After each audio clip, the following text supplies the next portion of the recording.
And it's now time for the business day. According to new data, Jamaica's economy declined by 3.5% during the third quarter of 2024 compared to the same period in 2023. Amoy Harriot has details. Was attributed to decreases in both the services and goods producing industries, which fell by 2.2% and 7.2% respectively. Hurricane Beryl, which struck in July 2024, severely impacted the economy. The agriculture, forestry and fishing sector suffered a 12.5% decline due to damaged crops, delayed planting and disrupted harvesting. Similarly, the mining and quarrying sector contracted by 17.4% after one of Jamaica's major alumina-producing plants sustained significant damage.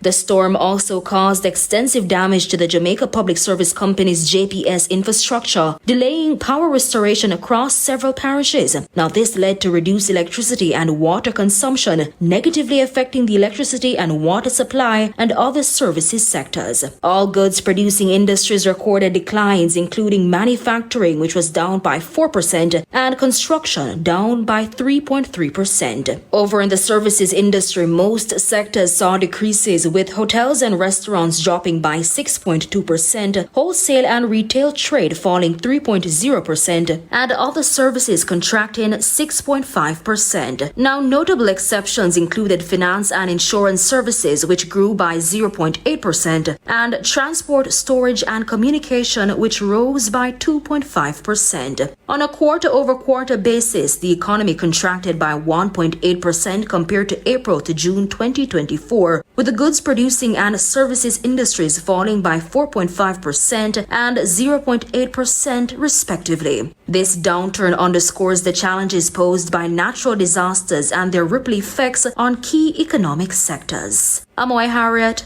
TVJ News. The Jamaica Stock Exchange has announced the immediate suspension of trading in the shares of MFS Capital Partners due to the company's failure to meet critical financial reporting deadlines. According to the JSE, MFS has not submitted its audited financial statements for the year ended June 30, 2024. They were due on September 28 and are 93 days overdue as of December 30, 2024. Additionally, the company has failed to provide its first quarter unaudited financial statements for the period ended September 30. Those statements were due on November 14 and are currently 46 days overdue. The suspension, which is effective December 31, is in line with the JSE's junior market rules, which mandate timely submission of both audited annual financial statements and quarterly unaudited financial statements.